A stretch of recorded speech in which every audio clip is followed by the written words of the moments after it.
وسلم خیرکم خیرکم لأہلہ وانا خیرکم لأہلی او کما قال علیہ الصلاۃ والسلام صدق اللہ العظیم وصدق رسولہ النبی الکریم ونحن علی ذلک لمن الشاہدین والشاکرین والحمد للہ رب العالمین۔ میرے محترم دینی بھائیو، اللہ کا لاکھ لاکھ فضل و کرم اور اس کا احسان ہے کہ اس نے ہم سب کو ایک ایمان والے ماحول میں پیدا کیا اور مذہب اسلام جیسا بہترین پاکیزہ مذہب اللہ نے ہم سب کو عطا فرمایا۔ یاد رکھیے، انسان کی پیدائش کے بعد اور ہوش سنبھال لینے کے بعد، بالغ ہو جانے کے بعد، سب سے بڑی ذمہ داری جو اس پر عائد ہوتی ہے وہ ہے ایمانیات، کہ ایمان مضبوط ہو، کہیں پر ایمان میں کسی قسم کی کمی نہیں رہنی چاہیے۔ آپ قرآن پڑھیں گے، مختلف جگہوں پر اللہ نے فرمایا کہ اللہ سب کچھ معاف کرنے کو تیار ہے سوائے شرک کے۔ شرک اللہ کبھی بھی معاف نہیں کر سکتا۔ اس لیے ایمانیات، ایمان آدمی کو ٹٹولتے رہنا چاہیے۔ کبھی کبھی رات کو بستر پر سونے کے لیے جائیں، پورا دن کا 24 گھنٹہ اپنے دنیا کے لیے نکالا، 2 منٹ 5 منٹ اپنے لیے نکالیں اور اپنے ایمان کو ٹٹول لیجیے کہ اتنی سب محنتیں ہو رہی ہیں، نماز ہو رہی ہے، جماعتوں میں جا رہے ہیں، سب کچھ کام ہو رہا ہے، کہیں نہ کہیں میرے ایمان کے اندر کمی تو نہیں آ رہی ہے، کوئی کام ایسا تو نہیں ہو رہا۔ ایمانیات سب سے اہم چیز ہے۔ ایمانیات کے بعد آتا ہے عملیات۔ اللہ رسول کی جو باتیں ہم سنتے ہیں، کیا وہ باتیں ہماری زندگی میں ہیں کہ نہیں؟ ورنہ ہر جمعہ کی طرح بیان ہوتا ہے، سن لیتے ہیں، جمعہ آیا چلا گیا، کوئی مطلب نہیں اس کا۔ جو بھی دین کی باتیں سنتے ہیں، اللہ کی دی ہوئی توفیق اور ہماری استطاعت اور طاقت کے مطابق ان باتوں پر ہمارا عمل ہے کہ نہیں۔ یہ زندگی کے سب سے اہم 2 پہلو ہیں میرے بھائیو، ایمانیات، عملیات۔ اور تیسرے نمبر پر آتا ہے معاشرت، معاشرہ، سماج، سوسائٹی میں لوگوں کے بیچ میں رہنا، اپنے اخلاق دکھانا، اخلاق کے خلاف کوئی بات ہوتی ہے تو اس کو برداشت کر کے لوگوں کے ساتھ زندگی گزارنا، یہ بھی ضروری ہے۔ صحابہ میں ایک صحابی تھے ابو ذر غفاری رضی اللہ تعالیٰ، ان کی تھنکنگ، سوچ، تھوڑ عام لوگوں سے ہٹ کر تھا۔ وہ کل کا کھانا بھی گھر میں رکھنے کو تیار نہیں تھے، اتنا توکل علی اللہ ان کا زیادہ تھا۔ لہذا لوگوں کے بیچ میں رہتے تھے تو ڈسکس کرتے کرتے کبھی کبھی دیگر صحابہ سے لڑائی ہو جاتی تھی ان کی، تو اللہ کے رسول صلی اللہ علیہ وسلم نے مدینہ سے تھوڑے باہر ان کے رہنے سہنے کا انتظام کر دیا، اور حضور صحابہ کو فرمایا کرتے تھے وہ آدمی کامیاب نہیں ہے جو سماج اور سوسائٹی کو چھوڑ کے کھیت میں گھر بنا کے اکیلا رہے، نہ لوگوں کے لین دین، نہ لوگوں سے ملنا جلنا۔ نہیں، معاشرہ سماج کے بیچ میں رہو اور لوگوں کے ساتھ اخلاق والا معاملہ پیش کرو۔ تمہارے مزاج کے خلاف کوئی بات ہوتی ہے تو اس کو برداشت کرو، یہی معاشرت ہے۔ اور اسی معاشرت کی سب سے پہلی اور اہم اینٹ جو ہوتی ہے وہ میاں بیوی کی زندگی ہوتی ہے۔ معاشرہ شروع ہی اسی سے ہوتا ہے میرے بھائی۔ دیکھیے، ہم لوگ کئی نکاح کی مجلسوں میں جاتے ہیں، ہمارے بھی نکاح ہوئے، ہم دوسروں کے نکاح میں بھی گئے۔ نکاح کے موقع پر خطیب صاحب یا قاضی صاحب 3 قرآن کریم کی آیتیں پڑھتے ہیں۔ آپ وہ تینوں آیتوں کا ترجمہ اور مطلب معلوم کیجئے، کہیں پر نکاح کی باتیں نہیں ہیں، تینوں آیتوں میں اتقوا اللہ کی باتیں ہیں، اللہ سے ڈرو، تقوی اختیار کرو، کہیں ایسا نہ ہو کہ تم لوگ تقوی کو پس پشت ڈال دو اور تمہاری آپس کی میاں بیوی کی زندگی کو خراب کر کے بیٹھ جائے۔ ہر جگہ پر اسی بات کی تعلیم دی گئی۔ قرآن کریم میں نکاح کے، ازدواجی زندگی کے اور معاشرت کے جتنی قرآن کریم کی آیتیں ہیں ہر آیت کے بعد اللہ نے اتقوا اللہ، تقوی کی دعوت دی. یہاں تک کہ 28واں پارہ سورۃ الطلاق جس میں طلاق کا مضمون ہے، اس میں بھی ہر آیت کے اوپر عدت کا مسئلہ بیان کر رہے ہیں یا نان نفقے کا مسئلہ بیان کر رہے ہیں، بیوہ عورت کے لیے یا اس کے طلاق والی عورت کے لیے گھر کا انتظام، کھانے کا انتظام، الگ الگ مسائل ہیں، لیکن ہر جگہ پر اللہ یہی فرماتے ہیں اتقوا اللہ، اللہ سے ڈرو، اللہ سے ڈرو. ہر جگہ پر تقوی کی تعلیم دی جا رہی ہے میرے بھائی. اس لیے کہ جس معاشرت کو ہم شروع کرنے جا رہے ہیں، دو الگ الگ خاندان سے، ایک لڑکا ہے ایک لڑکی ہے، دونوں کا مزاج الگ الگ ہے، دونوں کا خاندان الگ الگ ہے، رہن سہن الگ الگ ہے، ان کی تہذیب، کلچر، ہر چیز الگ الگ ہے. وہ بیٹی، وہ بچی سب کچھ چھوڑ کے آپ کے گھر میں بہو بن کے آ رہی ہے، تو آپ کے مزاج میں، آپ کے ماحول میں سیٹ ہونے میں دیر لگ سکتی ہے. لہذا مردوں کو کہا جا رہا ہے اتقوا اللہ، اللہ سے ڈرو. یا ایھا الناس اتقوا ربکم الذی خلقکم من نفس واحدہ، اے لوگو ڈرو اس اللہ سے جس اللہ نے تمہارے جوڑے پیدا کیے. ہر جگہ پر اسی بات کی تعلیم دی گئی. ہن لباس لکم وانتم لباس لہن، وہ تمہارا لباس ہے، تم اس کے لباس. لباس کیوں آتا ہے میرے بھائی؟ لباس ہمارے سطر کو ڈھانپنے کا کام کرتا ہے، ہمارے بدن کو ڈھانپنے کا کام کرتا ہے. میاں بیوی کو ایک دوسرے کے لباس کہا گیا، پتا چلا ہم انسان ہیں، فرشتے نہیں ہیں. اونچ نیچ ہر ایک کے اندر ہو سکتی ہیں، برائیاں، گناہ، غلطی ہر ایک سے ہو سکتی ہیں. آپ اس غلطی کو اچھالیے مت، بلکہ ایک دوسرے کی غلطی کو ڈھانپنے کا کام کیجیے. یہ تعلیم دی گئی میرے بھائی. تو معاشرت کی پہلی اینٹ کی ابتدا ہی میاں بیوی کی زندگی سے شروع ہوتی ہے، اور اسی بات کی قرآن کریم کی تینوں آیتوں کے اندر تعلیم دی گئی. ابن ماجہ کی جو روایت میں نے آپ کے سامنے پڑھی، رسول اکرم صلی اللہ علیہ وسلم کا ارشاد ہے خیرکم خیرکم لأہلہ، تم میں سے بہتر، اللہ کے رسول صلی اللہ علیہ وسلم فرما رہے کہ تم میں سے سب سے بہتر وہ آدمی ہے جو اپنے گھر والوں کے لیے اچھا ہے. تم میں سے سب سے بہتر اور اچھا وہ آدمی ہے جو اپنے گھر والوں کے لیے اچھا ہے. اور اللہ کے رسول آگے فرماتے ہیں اور سنو، انا خیرکم لأہلی، میں اپنے گھر والوں کے لیے سب سے اچھا ہوں. اللہ کے رسول صلی اللہ علیہ وسلم فرماتے ہیں میں اپنے گھر والوں کے لیے سب سے اچھا ہوں. اللہ کے رسول صلی اللہ علیہ وسلم کے جو نکاح ہوئے، سیدہ عائشہ صدیقہ رضی اللہ تعالی عنہا کو سائڈ کیا جائے تو بقیہ جتنے نکاح ہوئے ہیں اللہ کے رسول صلی اللہ علیہ وسلم کے یا تو مطلقہ سے ہوئے ہیں، یا وہ عورت جس کے شوہر کا انتقال ہو گیا اور وہ اللہ کے رسول کے نکاح میں آئی. ان میں سے ایک ہے ام سلمہ رضی اللہ تعالی عنہ. ان کے صاحبزادے اللہ کے رسول صلی اللہ علیہ وسلم کے اخلاق بیان کرتے. یہ ہم نے جو کھانے کی سنتیں پڑھی ہے نا، بسم اللہ وعلی برکت اللہ کر کے کھانا کھانا ہے، اپنے آگے سے کھانا کھانا ہے، کھانا اگر مختلف قسم کا ہو تو آپ دوسری جگہ سے کھا سکتے ہو.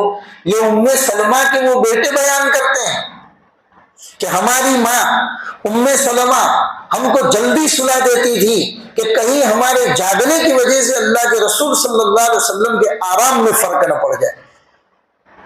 اور حضور جب بھی ام سلمہ کے گھر پہ تشریف لاتے تھے تو اللہ کے رسول صلی اللہ علیہ وسلم فرماتے کہاں ہے تمہارے بچے، ان کو بلاؤ. اور اللہ کے رسول ہمیں ساتھ میں کھانے بٹھاتے تھے. وہ صحابی خود بیان کرتے ہیں میں تھال میں ہر طرف ہاتھ ڈال کے کھا رہا تھا تو اللہ کے رسول نے میرا ہاتھ پکڑا اور فرمایا کل بیمینک، اپنے آگے سے کھاؤ، داہنے ہاتھ سے کھاؤ اور اپنے آگے سے کھاؤ. تھوڑی دیر کے بعد الگ الگ کھجوریں لائی گئی تو میں اپنے ہی آگے سے کھانے لگا تو حضور نے پھر فرمایا کھجوریں الگ الگ قسم کی ہیں، آپ دوسری جگہ سے بھی کھا سکتے. ہر حضرت حفصہ کے واقعات پڑھیے، حضرت ام المؤمنین حضرت عائشہ صدیقہ رضی اللہ تعالیٰ عنہا کے واقعات پڑھیے، ام سلمہ رضی اللہ تعالیٰ عنہا کے واقعات پڑھیے، ازواج مطہرات کے واقعات پڑھیں گے. اللہ کے رسول کا فرمان ہے میں اپنے گھر والوں میں سب سے بہتر ہوں. آدمی باہر لوگوں کے لیے تو اچھا ہے لیکن اس کی بیوی کے ساتھ، اس کے بچوں کے ساتھ، اس کے ماں باپ کے ساتھ، اس کے رشتہ داروں کے ساتھ معاشرت کے اندر اس کا کیا مقام؟ کیا وہ وہاں پر لوگوں کے ساتھ اخلاق سے پیش آتا ہے کہ نہیں آتا؟ اسی بات کی قرآن تعلیم دیتا ہے، اور بار بار یہی بات کہی جا رہی ہے، اتقوا اللہ، اللہ سے ڈرو، دھیان رکھو، کہیں ایسا نہ ہو کہ تم اللہ کے احکام کو توڑنے والے بن جاؤ۔ اس لیے اس بات کے اوپر ہم سب کو عمل کرنے کی ضرورت ہے میرے بھائی۔ قرآن کریم کے اندر واللاتی یأتین الفاحشۃ من نسائکم فاستشہدوا علیہن اربعۃ منکم، سورہ نساء کی جو آیت ہے، وہاں معاشرہ کیسے بنایا جاتا ہے، معاشرہ کو جوڑ کے کیسے رکھا جاتا ہے، اس کی تعلیم دی گئی کہ کہیں پر اگر میاں بیوی میں چکلیش ہو جاتی ہے، کسی بات میں اختلاف ہو جاتا ہے، تو یہ نہیں ہے کہ توڑنے کی بات آ جائے، لڑائی جھگڑے کی بات آ جائے۔ قرآن نے اسٹیپ بائی اسٹیپ اس کے طریقے سکھائے کہ کیسے آپ کو دونوں معاشرے کو جوڑ کے رکھنا ہے، اسٹیپ بائی اسٹیپ کیسے کام کرنا ہے، وہ پورا طریقہ بتایا۔ اب یہ موقع وہ نہیں ہے کہ ہم آپ کو اس کے بارے میں بتا سکیں، ہم تو صرف یہ بتانا چاہتے ہیں کہ نبی اکرم صلی اللہ علیہ وسلم کی تعلیمات ازدواجی زندگی میں، جو میاں بیوی والی زندگی شروع ہوتی ہے، اس زندگی کے اندر کیا کیا احکام ہیں، ان احکام کو ہم سب کو اپنی زندگی میں اپنانے کی ضرورت ہے۔ پھر نکاح کس طریقے سے کیا جائے، نکاح کے بعد کی زندگی کو کس طریقے سے شروع کیا جائے، رسول اکرم صلی اللہ علیہ وسلم نے اس کے احکام بیان کیے۔ ہم نے، کیونکہ لوگوں کے بیچ میں رہتے ہیں، مختلف المزاج، مختلف الحال، مختلف تہذیبیں، کلچر کے بیچ میں رہتے ہیں، لوگوں کی تہذیب اور کلچروں کے اثرات ہمارے معاشرے کے اندر آ گئے ہیں جو نہیں آنے چاہیے۔ کسی وجہ سے کوئی آدمی اپنی شادی کے اندر کسی کو انویٹیشن نہ دے سکا، دعوت نہ دے سکا، ہمارا حال کیا ہوتا ہے، منہ پھلا کے بیٹھ جائیں گے، اس سے بات نہیں کریں گے، آپ نے ہمیں دعوت نہیں دی تھی۔ میں آپ کو سناؤں رسول اکرم صلی اللہ علیہ وسلم کے زمانے کے واقعات۔ حضور کسی غزوہ سے واپس تشریف لا رہے، حضرت جابر رضی اللہ تعالیٰ عنہ کو دیکھا کہ ان کا گھوڑا آگے آگے چل رہا ہے۔ حضور نے فرمایا کہ کیا بات ہے جابر؟ حضور نے اپنا گھوڑا دوڑایا، ان کے گھوڑے کے ساتھ ٹچ کیا اور فرمایا جابر کیا بات ہے، بہت جلدی دوڑ رہا ہے آپ کا گھوڑا۔ کہا یا رسول اللہ، سفر میں روانہ ہونے سے پہلے میں نے شادی کی۔ حضور نے یہ نہیں کہا ہمیں نہیں بتایا آپ نے شادی کر لی، ہم کو ہی نہیں بتایا۔ بھئی کائنات میں اللہ کے بعد اگر کسی کا مرتبہ ہے تو کس کا ہے؟ میرے اور آپ کے آقا تاجدار مدینہ محمد رسول اللہ صلی اللہ علیہ وسلم کا۔ وہ حضور فرما رہے ہیں جابر کنواری سے شادی کی یا شوہر والی سے؟ کہا یا رسول اللہ میں نے جان بوجھ کے کنواری لڑکی سے شادی نہیں کی، کیونکہ میرے باپ کے انتقال کے بعد میرے گھر میں میری چھوٹی چھوٹی بہنیں ہیں، اگر میں کسی کنواری کو لے آتا تو وہ میری بہنوں کے ساتھ کھیلنا شروع کر دیتی۔ میں جان بوجھ کے بڑی عمر کی عورت سے شادی کیا ہوں تاکہ میری بہنوں کا وہ خیال رکھ سکے۔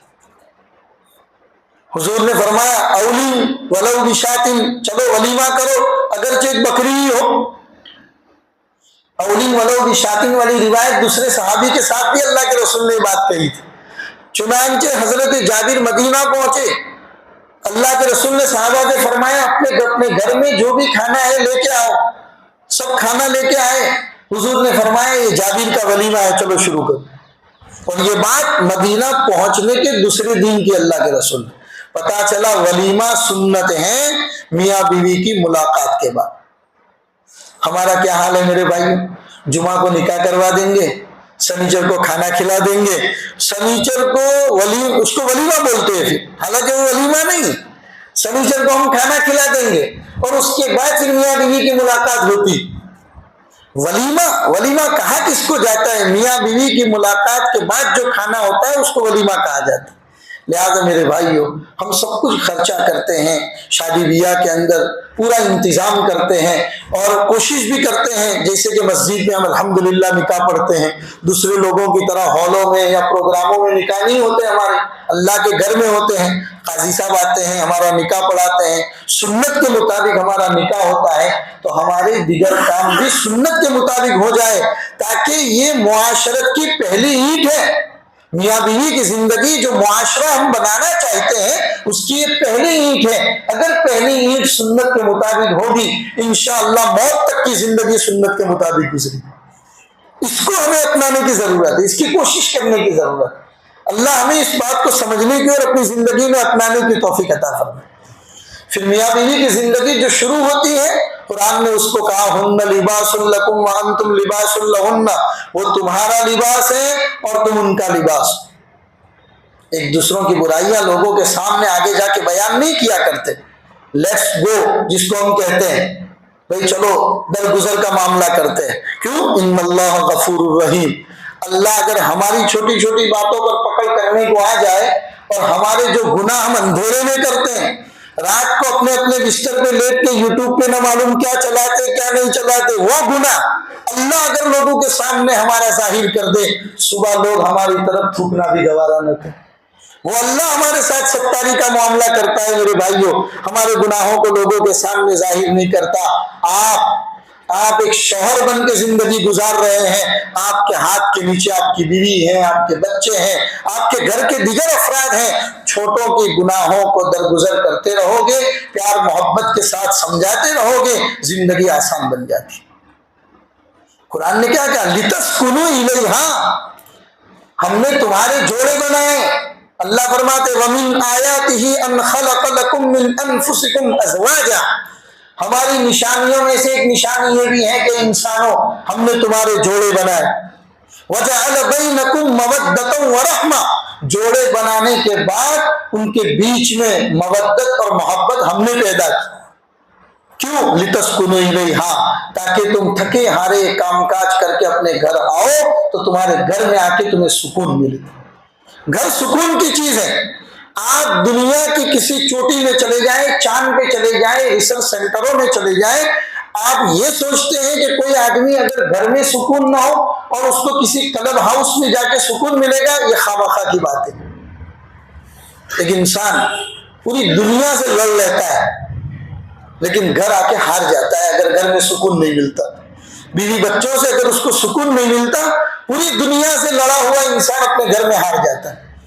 اس لیے کہا گیا, نبی اکرم صلی اللہ علیہ وسلم نے کتنی بڑی بات فرمائی, لو کنت آمرا, حدیث پر غور و فکر کیجئے گا میرے بھائیو. اللہ کے رسول فرماتے ہیں لو کنت آمرا لامرت امراتا, اگر میں کسی کو حکم کرنا ہوتا تو میں عورت کو حکم کرتا کہ وہ اس کے شوہر کو سجدہ کرے. لیکن اسلام میں اللہ کے علاوہ کسی اور کے سامنے سجدہ کرنے کی اجازت نہیں ہے. اگر اجازت ہوتی, شوہر کا وہ مرتبہ ہے کہ میں عورت کو کہتا کہ وہ اپنے شوہر کے سامنے سجدہ کرے. کتنی بڑی بات, دونوں کی طرف سے یہ بات ہونی چاہیے میرے بھائی. مرد کی ذمہ داری ہے عورت کو عزت دے, مرد کی ذمہ داری ہے عورت کو تحفظ دے. وہ جب آپ کے گھر میں ہو تو اپنے آپ کو سیٹسفائیڈ محسوس کرے, اپنے آپ کو مطمئن محسوس کرے, اس کو عزت دیں, اس کو آپ کے گھر میں تحفظ دیں اور عورت کی حوصلہ افزائی کرتا رہے. پھر ذوالفقار رحمت اللہ علیہ جو ترکیسر میں تھے, وہ فرمایا کرتے تھے, ہمارے شاید بھروچ ہی کے کسی علاقے کا واقعہ انہوں نے بیان کیا کہ ایک جگہ پر میں بیان کے لیے گیا, بیان کے بعد کھانے کے لیے بیٹھے, اس گھر کی مستورات نے بڑا عمدہ کھانا بنایا تھا. تو میں نے کھانے کے بعد گھر والوں سے کہا کہ بھئی آپ نے بڑے اچھے کھانے کا انتظام کیا, اللہ تبارک و تعالیٰ آپ کے گھر کے مستورات کو بہترین بدلہ عطا فرمائے کہ انہوں نے ہمارے لیے اتنے اچھے کھانے کا انتظام کیا. حضرت فرماتے تھوڑی دیر کے بعد اس گھر کے پردے کے پیچھے سے مجھے سسکیوں کی آواز سنائی تھی. میں نے پوچھا کیا بات ہے, تو کسی نے بتایا عورت شکایت کر رہی ہے اس مرد کو میں 20 سال سے اتنا لذیذ کھانا کھلا رہی ہوں, آج تک اس نے کبھی میری تعریف نہیں کی. عورت حوصلہ افزائی چاہتی ہے, ہمت چاہتی ہے, وہ چاہتی ہے کوئی اس کو انکریج کرے, کوئی اس کی تعریف کرے.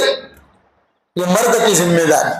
پھر آگے عورت کی ذمہ داری ہوتی ہے وہ شوہر کے گھر ہی کو سنبھالنا, کیونکہ اس کی زندگی اب یہیں سے شروع ہوتی ہے اور یہیں پر ختم ہوتی. وہ انتظار کرے اس کے شوہر کے آنے کا. شوہر کی عدم موجودگی میں گھر کی چہار دیواری اس کی عزت کی ضامن ہے, اس کے بچوں کی پرورش کی اس کے اوپر ذمہ داری آتی. یہ تمام باتیں اسلامی تعلیمات ہمیں سکھاتی ہیں جس کو ہمیں اپنی زندگی کے اندر اپنانے کی ضرورت ہے میرے بھائی. ایک دوسروں سے اگر شکایت والا معاملہ ہو جاتا ہے تو وہ کبھی ختم نہیں ہوتا. ایک وکیل صاحب اپنا واقعہ بیان کرتے کہ میرے آفس میں ایک جوڑا آیا، ایک کپل آیا، میاں بیوی کا جوڑا آیا، اور نعوذ باللہ وہ لوگ طلاق لینے کے لیے آئے تھے. اور جیسے ہی وہ میرے سامنے چیئر کے اوپر آ کے بیٹھے تو میاں نے اپنی بیوی کی شکایتیں شروع کر دی. یہ تمام گناہ ہیں، اس کی تکلیفیں ہیں، میں اس سے چھوٹا ہونا چاہتا ہوں. بیوی کی جب بولنے کی باری آئی تو اس نے مرد کی شکایتیں شروع کر دی.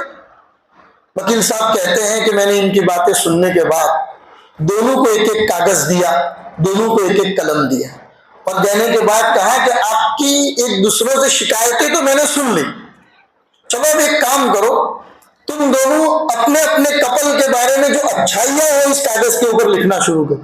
عورت کو کہا اپنے شوہر کی اچھائیاں لکھو، شوہر کو کہا کہ اپنی عورت کی اچھائیاں لکھنا شروع کرو. دونوں نے کاغذ کے اوپر تھوڑی دیر لکھتے رہے، اور جب وکیل کو کاغذ دینا چاہا تو وکیل نے کہا مجھے نہیں پڑھنا ہے، اپنا کاغذ ایک دوسرے کو ٹرانسفر کر لو.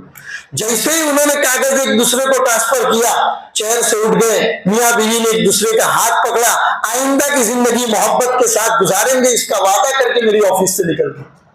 پتا چلا خوبیاں دیکھنا نہیں جانتے ہم لوگ، شکایتیں کرنا جانتے. شکایتیں کبھی ختم نہیں ہوگی میرے بھائیوں. اسلام اسی بات کی تعلیم دیتا ہے. عورتوں کو ناقصات العقل کہا گیا، ٹیڑھی پسلی سے وہ پیدا ہوئی ہیں، اس لیے ہلکی زید اس کے مزاج میں ہونا یہ فطری چیز.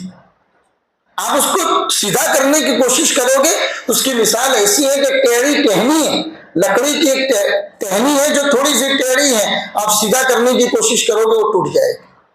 اور اگر آپ مائنڈ بنا دیں گے کہ مجھے اسی کے ساتھ زندگی گزارنی ہے، انشاءاللہ امن پیار محبت کے ساتھ آخر تک زندگی گزر جائے گی. یہ معاشرت ہے اور یہ بھی ایک دین ہے میرے بھائی.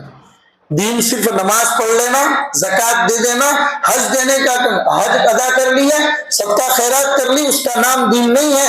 دین اس کا بھی نام ہے کہ تم اپنے گھر والوں کے ساتھ کیسے ہو. رسول اکرم صلی اللہ علیہ وسلم کی روایت کیا ہے؟ خیرکم خیرکم لأہلک، تم میں سے سب سے بہتر آدمی وہ ہے جو اپنے گھر والوں کے لیے اچھا ہے. اور سنو، انا خیرکم لأہلی، میں اپنے گھر والوں کے لیے سب سے اچھا ہوں. جب اللہ کے رسول اپنے گھر والوں کے بارے میں فرماتے میں سب سے اچھا ہوں تو ہمیں بھی اس کے اوپر عمل کرنے کی ضرورت ہے. ایک اور روایت ابو نعیم کی حلیہ کی ایک روایت ہے، نبی اکرم صلی اللہ علیہ وسلم نے فرمایا اگر عورت اذا صلت خمسکم، ایک عورت 5 وقت کی نماز پڑھ لے، ایک عورت 5 وقت کی نماز پڑھ لے، رمضان کے روزے رکھ لے، وَأَطَاعَتْ بَعْلَكُمْ، اور اپنے شوہر کی اطاعت کر لے، تو حضور وَأَحْسَنَتْ فَرْجَكُمْ، اور اپنے شرمگاہ کی حفاظت کرے، فَبِأَيِّ بَابٍ دَخَلَتْهُ الْجَنَّةُ، وہ جنت کے جس دروازے سے جنت میں جانا چاہے جا سکتی. عورت کو اس روایت کو سمجھنے کی ضرورت ہے. اللہ تبارک و تعالیٰ ان سب باتوں پر ہم سب کو عمل کرنے کی توفیق عطا فرمائے. معاشرت والی زندگی میں ایک دوسرے کو لیٹ گو کرنے کی، ایک دوسروں پر چھوٹی چھوٹی غلطیوں پر پردہ ڈال کے پاکیزہ زندگی ہم سب کو شروع کرنے کی توفیق عطا فرمائے. وصلی اللہ علی النبی الکریم وعلی آلہ واصحابہ اجمعین برحمتک یا ارحم الراحمین.